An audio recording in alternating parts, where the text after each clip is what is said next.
Olá pessoal, esse vídeo eu vou falar um pouquinho sobre lógica, tanto a lógica clássica quanto a lógica fuzzy.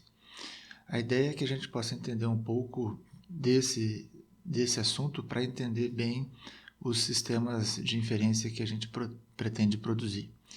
Bom, na lógica clássica, a gente define a proposição lógica como sendo uma sentença, né? ou proposição lógica como toda oração declarativa, ou seja, sempre que a gente faz uma afirmação, eu consigo classificar isso como, ou chamar isso de uma proposição lógica ou de uma sentença. E essa oração pode ser classificada como verdadeira ou falsa. É importante que a gente sempre tenha notações, né? Então, no caso das proposições, a gente sempre vai denotar por uma letra do alfabeto minúsculo. O problema é que nem sempre a gente consegue checar a veracidade ou a falsidade de uma proposição. Vamos ver um exemplo. Em Sorocaba existe um campus da Unesp. Isso a gente sabe que é verdade. 2 mais 2 é igual a 5. Isso a gente sabe que é falso. Resende fica no estado do Rio de Janeiro. Isso a gente também sabe que é verdade. Agora, venha a nossa festa. Eu não consigo estabelecer um critério de verdadeiro ou falso para isso. Então, isso aqui não é uma proposição. Como você está? Isso é uma pergunta. Também não consigo estabelecer um verdadeiro ou falso para isso. Tchau, querida. Isso também não é verdadeiro ou falso. Isso é só uma exclamação. Então, as proposições precisam ter 3 características que são obrigatórias. Sendo uma oração, ela tem que ter sujeito e predicado. Sem um dos dois, ela não é uma proposição. Ela precisa ser declarativa, ou seja, ela não pode ser exclamativa nem interrogativa. Ela tem que ser uma afirmação. Ela pode até ser mentira, que seria o falso, mas ela tem que ser uma afirmação. E ela só vai ter um desses dois valores, ou ela é verdadeira ou ela é falsa. Além disso, a proposição ela pode ser simples ou composta. O que seria isso? As proposições simples são formadas por apenas uma oração, por uma única proposição. Obviamente que as compostas são formadas por mais de uma proposição. E, em geral, a gente denota as compostas por letras maiúsculas justamente para diferenciar das minúsculas que a gente usa nas proposições simples. Agora, a questão é, para formar as compostas, eu preciso conectar as simples, ou seja, uma proposição composta é formada por mais de uma proposição simples. Como é que a gente faz para conectar isso? Bom, aí entra a parte interessante, que são os conectivos, que são maneiras que a gente tem de juntar essas proposições. A primeira delas é a negação. E a gente tem uma tabela de valores lógicos para cada um dos conectivos. Então, no caso da negação, ela é bem direta. Se a proposição tiver um valor verdadeiro, a negação dela, obviamente, vai ter um valor falso. Se a proposição for falsa, a sua negação vai ser verdadeira, certo? Por exemplo, Sorocaba existe um campus da Unesp. 2 mais 2 é igual a 5. Resende fica no estado do Rio de Janeiro. A gente sabe que isso é verdade. Esse 2 mais 2 é igual a 5 é falso para a soma que a gente conhece, a clássica. E Resende fica no estado do Rio de Janeiro também é verdadeiro. A negação disso. Em Sorocaba não existe um campo da Unesp. Isso é falso. 2 mais 2 é diferente de 5. Isso é verdadeiro. Resende não fica no Rio de Janeiro. Isso é falso. Certo? Então é bem direto. Outro conectivo é o e. A gente pode juntar duas proposições usando um e. E aí a gente tem essa tabela verdade. Nesse caso, o que acontece? Só vai ser verdade quando as duas proposições forem verdadeiras. Então, o resultado dessa conectividade, certo? P e Q, só dá verdade quando os dois forem verdadeiros. Basta um dos dois ser falso para que o resultado seja falso, certo? Bom, por exemplo, em Sorocaba existe um campus da Unesp e 2 mais 2 é igual a 5. Isso aqui tem um valor. Em Sorocaba existe um campus da Unesp e Resende fica no estado de Janeiro. Isso aqui, essa proposição composta tem o seu valor lógico também, certo? Então, o que a gente pode observar? A primeira frase é verdadeira, a segunda é falsa. Portanto, o valor lógico dessa proposição é falso, porque eu tenho uma das duas falsas. Quando as duas são verdadeiras, então o resultado da composta também vai ser verdadeiro. Ok? É assim que a gente vai vendo o valor lógico das proposições. Um outro conectivo é o ou, mas a gente tem dois tipos de ou. Por exemplo, eu obterei o título de mestre ou o de doutor. Ou a pessoa pode dizer, eu me casarei com Lúcia ou Luísa. Esses dois ous são diferentes. O primeiro, ele é um includente, porque eu posso ter o título de mestre e posso ter o título de doutor. A questão é que eu vou obter um ou outro. No caso do casamento, pelo menos para as leis brasileiras, eu não posso me casar com Lúcia e com Luísa, né? Eu posso até me casar com elas em momentos diferentes, mas eu preciso largar uma para casar com a outra. Então, nesse caso, o ou é excludente. Eu tenho que escolher uma das duas. Tá certo? Bom, como é que fica o valor lógico do ou? Ele vai ser verdadeiro quando pelo menos uma das sentenças forem verdadeiras. Então, nesse caso do ou, só é falso quando as duas forem falsas. É justamente o contrário do e, né? Vai ser verdadeiro bastando que uma delas seja verdadeira e vai ser falso só quando as duas forem falsas. Bom, voltando naqueles exemplos, eu posso pegar as mesmas sentenças e a gente vai observar que a gente vai ter resultados resultados diferentes. Por exemplo, em Sorocaba existe um campo da Unesp, ou 2 mais 2 é igual a 5. Como uma das duas já é verdadeira, então o resultado final é verdadeiro. No outro caso, como as duas são verdadeiras, então o resultado continua sendo verdadeiro. Então esse aqui manteve o mesmo resultado do anterior, mas aqui a gente tem um resultado diferente, porque agora no ou basta que um deles seja verdadeiro para a composição ser verdadeira. Bom, o que mais que nós temos? Vejam o seguinte, se eu tiver dessas duas proposições, o sol está brilhando, e a outra proposição é eu estou jogando tênis. Se eu posso fazer a seguinte composição com essas duas frases. Se o sol está brilhando, então eu estou jogando tênis.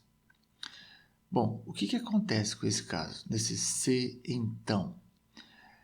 Nessa composição, essa sentença ela só vai ser falsa quando o sol estiver brilhando e eu não estiver jogando tênis. Ou seja, isso aqui só é falso quando essa primeira sentença for verdadeira e a segunda sentença for falsa. Ou seja, uma verdade não pode implicar numa falsidade. Ainda que a sentença não faça nenhum sentido, essa é a única situação em que esta construção é falsa. Então veja, numa sentença desse tipo, isso aqui é o símbolo para a sentença do tipo se, então, eu digo o seguinte, a proposição, esse tipo de construção quer dizer que é verdadeira sempre que P for verdadeira. Então, essa aqui vai ser verdadeira sempre que essa for verdadeira. Certo? Se essa aqui for falsa, não me interessa o valor de Q. O resultado vai ser verdadeiro. Então, o que nós temos? A única situação em que essa construção é falsa é quando P for verdadeiro e Q for falso. Então, essa implicação não pode acontecer. Os demais, ó, tá vendo? Se o P for falso, não importa o valor verdade de Q, o resultado é verdadeiro. Mas, se P for verdadeiro e Q for falso, então a sentença é falsa. Vejam só. Se não tem Unesp em Sorocaba, então Resende não fica no Rio de Janeiro. Bom, essa sentença não tem sentido, pois ambas as afirmações são falsas. Porém, o resultado, o valor lógico dessa sentença, qual é? Essa primeira sentença aqui é falsa. A segunda sentença também é falsa, certo? Então, o que eu tenho? Uma sentença falsa implicando numa sentença falsa. O valor lógico disso aqui é verdade, independente de ter ou não ter sentido, tá certo? Uma coisa é o valor verdade da sentença final, outra coisa é o sentido que essa sentença apresenta. Tá? Ela não faz sentido, mas o valor lógico dessa sentença é verdadeiro. Então, ó, a última dos conectivos é o bicondicional. O que é o bicondicional? É quando eu tenho a implicação nos dois sentidos, ou seja, para lá e para cá. A coisa tem que acontecer para os dois lados. Como eu tenho a implicação no sentido contrário, então lembra que a verdade não pode implicar numa falsidade. Como eu tenho a volta, a verdade não pode implicar nessa falsidade de cá também, certo? Então, essas duas situações não podem acontecer, que é o que acontece aqui no meio. Tá vendo? Então, no C e somente C, ou no bicondicional, se eu tenho os valores lógicos diferentes das duas proposições, então o resultado final é falso, porque essa verdade não pode implicar nessa falsidade e essa verdade não pode implicar nessa falsidade. Certo? Então, se as duas forem verdadeiras, o resultado é verdadeiro. Se as duas forem falsas, o resultado também é verdadeiro. Bom, e se a gente for pensar agora em valores numéricos? O que acontece? Em valor numérico significa o seguinte: o que for verdade eu vou trocar por 1, o que for falso eu vou trocar por 0, porque essa é a lógica clássica. Então, o que nós temos? Esses resultados. Tá? Se era 1, a negação é 0, se era 0, a negação é 1. E aqui, se os dois eram 1, no E, só vai ser verdadeiro quando os dois forem verdadeiros. Então, eu tenho essa tabela. Para o caso do OU, o que acontece? Eu tenho tudo verdade e só é falso no último caso. Só é 0 no último caso. Certo? Bom, a implicação lógica é como eu posso dizer de uma forma mais simples? É uma extensão do conectivo C, então. Certo? Então, o que nós temos? Eu tenho uma proposição composta e eu quero olhar para a implicação dessa proposição composta numa outra composição composta. E o valor verdade disso segue o mesmo valor verdade do conectivo C, então. E aí, volta aqui, perdão. Então, nesse caso, a gente vai olhar para o valor verdade desta proposição, usando todas as tabelinhas que nós vimos antes, vai olhar para o valor verdade desta proposição composta e, dependendo do resultado dessas duas, a gente vai olhar para o valor verdade disso aqui, usando a mesma tabela do C, então, certo? Ou seja, se esta proposição for verdadeira e esta proposição composta for falsa, o resultado disso é falso. Qualquer outra situação diferente dessa, o resultado final disso vai ser verdadeiro. Bom, e agora, como é que fica na lógica fuzzy? Opa, passei uma coisa a mais aqui. Isso. Opa. Na lógica fuzzy, a principal diferença que nós já vimos é que eu troco o conjunto dos pontos 0, 1 pelo intervalo 0, 1. Então, no nosso caso, o que a gente tinha na clássica era que aquelas tabelas verdades eram sempre 0 ou 1. Na lógica fuzzy, aquelas tabelas verdades eu posso ter valores entre 0 e 1. certo? Porque a minha avaliação lógica passa a ser dentro do intervalo. Então, como é que eu faço para avaliar aquela tabela agora que eu tenho mais de um valor, mais de 2 valores para a tabela? Certo? Então, agora eu não tenho mais aquela tabela daquele jeito, porque eu não tenho mais só 2 valores, eu tenho infinitos valores. Então, a gente precisa aprender a avaliar o valor lógico de uma proposição, no caso da lógica fuzzy. Para isso, a gente usa o que nós chamamos de t-normas e t-conormas, que são os operadores que a gente vai usar para fazer essas avaliações. O que é um operador? Ele simplesmente pega valores nesses dois intervalos 0, 1 e encontra um novo valor nesse intervalo 0, 1. E as t-normas e t-conormas, cada uma delas tem que obedecer algumas propriedades. No caso das t-normas, eu preciso obedecer o fato de que se eu opero 1 com x, o resultado tem que dar x. Essa que eu chamo de condição de fronteira. Essa t-norma tem que ser comutativa, ou seja, x operado com y é o mesmo que y operado com x. Ela precisa ser associativa, ou seja, se eu opero aqui, ó, vamos desenhar, eu vou riscar aqui. Ó. Se eu opero y com z e o resultado disso eu faço uma operação com x, eu posso também fazer diferente. Eu posso operar o x com y e o resultado disso eu posso fazer a operação com z. Então, eu posso ter essa liberdade de associar 2 a cada 3 elementos, eu posso associar 2 da forma como eu quiser. E ela tem que ser monótona, ou seja, se eu tenho condições de hierarquizar os meus elementos, ou seja, se o x for menor ou igual a u e o y for menor ou igual a v, o x operado com o y tem que continuar obedecendo a desigualdade quando eu opero u com v, certo? Bom, no caso vamos ver alguns exemplos. Por exemplo, o mínimo entre dois números é uma t-norma. O produto entre dois números é uma t-norma. Este valor maluco aqui é uma t-norma, ou seja, o máximo entre 0 e a soma dos dois números menos 1. Isso também é uma t-norma. E eu tenho o que a gente chama de t-norma drástica, que é os extremos, certo? X operado com y vai ser x se o y for 1 e vai ser y se o x for 1, ou então vai ser o caso contrário, ou vai ser 0 o caso contrário. Tá bom?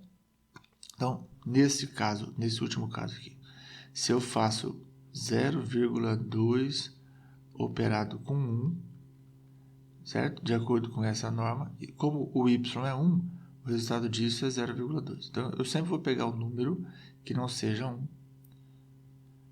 Tá? Se eu opero 1 com 0,1, isso aqui dá 0,1. Mas, se eu tenho dois valores dentro do intervalo, esse resultado dá 0. Tá? Por isso que ele é chamado de drástico. Bom, no caso das t-conormas, ele tem algumas diferenças em relação às condições. Na condição de fronteira, ao invés de eu operar com o extremo 1, eu vou operar com o 0 e o resultado tem que dar x. A comutatividade continua acontecendo, a associatividade também continua acontecendo e a monotonicidade também continua acontecendo. Então, a única diferença está nessa condição, que agora eu vou operar com o outro extremo do intervalo, que é o 0 e não com 1. Exemplos de t-norma. O máximo é exemplos de t-conorma. O máximo é uma t-conorma. O mínimo entre 1 e a soma dos dois números é uma t-conorma. Esse valor aqui, ó, x mais y menos x vezes y, é uma t-conorma. Certo? Como é que eu sei isso? Eu olho para aquelas propriedades e percebo que todas essas formas de fazer o cálculo satisfazem aquelas condições. Bom, como é que fica então os operadores no caso da lógica fuzzy? A negação, como a gente viu lá atrás nos conjuntos, eu vou fazer o seguinte, ó, nas condições de fronteira, a negação do 0 é 1, a negação do 1 é zero. A involução acontece, ou seja, a negação da negação é o próprio elemento. A monotonicidade ele é decrescente. Então, se o x é menor que y, a negação de y é menor que x, é diferente, certo? E um exemplo de negação é eu fazer 1 menos o valor lógico do elemento que eu estou negando, certo? Então, eu tenho esse último operador para a gente trabalhar. E a implicação fuzzy, então, como é que fica? Nesse caso, ao invés de eu ter o 0 ou 1 em cada um dos valores, eu vou ter o intervalo, né? Então, eu preciso estabelecer uma forma de calcular isso. Bom, no caso da lógica clássica, a gente tinha essa tabela, né? E agora, como é que a gente vai fazer? A gente define formas de fazer esse cálculo para poder obter o valor lógico do resultado final. Uma das implicações é conhecida como implicação de Gödel. Eu vou dar alguns exemplos, não todos. Existe uma outra que é a implicação de Lukasiewicz, que diz o quê? X implica em Y, o valor lógico dessa sentença final vai ser o mínimo entre 1 menos x mais y e o próprio 1, certo? A implicação de Zadé vai ser o máximo entre 1 menos x e o mínimo de xy, tá certo? Só retomando um fato que todas essas implicações que eu mostrei, elas, quando eu uso os extremos 0 e 1, elas precisam necessariamente satisfazer esta tabela, tá? Então, todas essas implicações que eu coloquei aqui, quando a gente faz o cálculo de 0 e 1 aqui, né, ela vai ter que dar 0. 1 e 0 vai ter que dar 1. 1 e 1 vai ter que dar 1. 1 e 0 vai ter que dar 1, certo? Em todas elas isso vai ser respeitado. Bom, agora eu vou mostrar aqui para vocês um exemplo de como é que a gente faz isso na prática, certo? Vamos imaginar então, ó, que eu tenho essas 4 sentenças simples, onde eu estou dizendo que o A pertence ao conjunto A, o Bzinho ao B, o Czinho ao C e o D ao Dzão. Na lógica clássica, esses valores lógicos são sempre zeros ou 1. Vamos imaginar que eu tenha esses valores para cada uma dessas sentencinhas. Na lógica fuzzy, esses valores vão ser entre 0 e 1. O que eu quero, então, é avaliar este valor lógico aqui. Que eu estou dizendo assim, se A está em A e B está em B, então C está em C ou D não está em D. Tá? Então, a gente vai olhar para esta sentença e eu quero ver o valor lógico disso. A gente sabe o valor lógico de cada uma dessas sentencinhas e aí eu quero olhar o valor lógico de tudo, tanto na clássica quanto na fuzzy. Vamos ver como é que fica isso. Pois bem, vamos ver então como é que fica a avaliação desta sentença, né, desta implicação, pelos valores de cada uma das sentenças simples. Então, por exemplo, no caso da lógica clássica, o que nós temos? O valor lógico de P é 1, o valor lógico de Q é 0, e aqui nós temos o E. Aqui o implica, o valor de R é 1, aqui nós temos um ou, e o valor de não S, como o S é 1, o não S vai ser 0. Então, aqui vai ter um 0. Bom, pela tabela verdade, 1 e 0, o resultado é 0. Aqui eu tenho o implica, 1 ou 0, o resultado é 1. Pela tabela verdade do C, então, uma verdade não pode implicar uma falsidade não pode implicar numa verdade. Portanto, o valor lógico desta sentença na lógica clássica é 0. Como é que fica isso agora na lógica fuzzy, uma vez que eu tenho valores diferentes de 0 e 1 para cada uma das proposições simples? Então, vejam, vamos usar para o nosso ou, para o nosso e, vamos usar o mínimo. E aqui nós vamos usar o máximo. Eu poderia usar outras T-normas e T-conormas, tá bom? Então, o que nós vamos ter aqui? Ó? primeira sentença composta, a gente vai ter o mínimo entre o valor lógico de P, que é 0,7, e o valor lógico de Q, que é 0,4, certo? Este valor, eu vou fazer uma implicação com esse outro valor aqui, que vai ser o máximo entre o valor lógico de R, que é 0,6, e o valor lógico da negação de S. A negação de S, eu vou ter 1 menos 0,2, que vai dar 0,8. Então, aqui eu vou avaliar 0,8. Bom, o mínimo entre 0,7 e 0,4 é o 0,4. E aqui o máximo entre 0,6 e 0,8 é o 0,8. Então, agora eu tenho esse aqui é o meu valor x, esse aqui é o meu valor y, e eu vou usar a implicação diz-AD para fazer o valor final aqui. Então, nós vamos ter, olha aqui, ó, pela implicação diz-AD, a gente vai calcular o máximo de dois números. O primeiro deles é 1 menos x, que é 0,4, certo? E o outro número, vou escrever aqui embaixo, ó, vai ser o mínimo entre esses dois números, certo? 0,4 e 0,8. Então, são essas duas contas que eu vou avaliar. Isso aqui vai me dar o máximo entre 1 menos 0,4 é 0,6 e o mínimo entre 0,4 e 0,8 é 0,4. Então, o resultado final é o máximo desses dois números, que é 0,6. Ou seja, na lógica fuzzy, o valor lógico desta implicação é 0,6.